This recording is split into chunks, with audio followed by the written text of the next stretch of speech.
Let the world hear his word. எங்களால் தேவனுக்கு மகிமை உண்டாகும்படி தேவனுடைய வாக்குத்தத்தங்கள் எல்லாம் இயேசு கிறிஸ்துவுக்குள் ஆம் என்றும் அவருக்குள் ஆமேன் என்றும் இருக்கிறதே.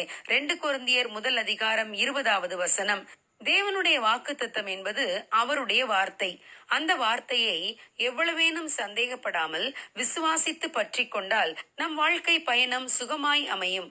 நாம் அறிக்கையிட்டு பற்றி கொள்ளும்படியான தேவனுடைய வாக்குத்தத்தங்கள் இதோ.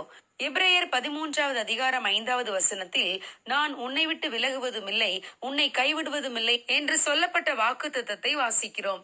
ஆம் பிரியமானவர்களே, தேவன் நம்முடைய கைகளை உறுதியாய் பிடித்திருக்கிறார். நாம் போகும் எல்லா சூழ்நிலைகளிலும் அவர் நம்மோடு தான் வருகிறார்.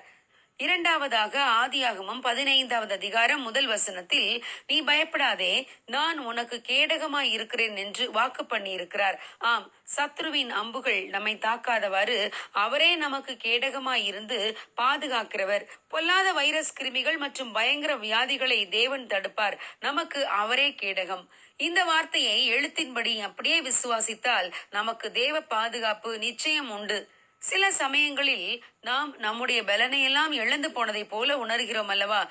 தேவன் ஏசாயா 41:10 நான் உன்னை பலப்படுத்தி உனக்கு சகாயம் பண்ணுவேன் என்று வாக்கு பண்ணி இருக்கிறார்.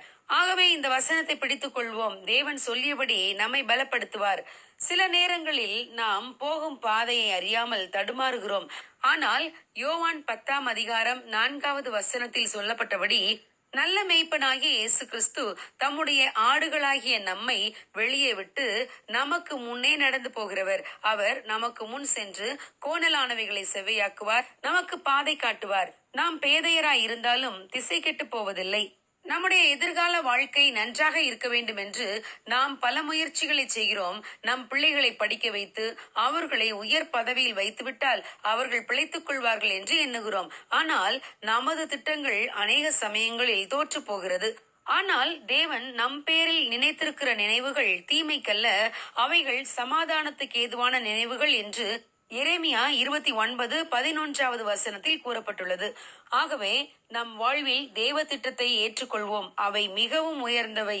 தேவன் நமக்கு இளைப்பாறுதலை தருகிறவர்.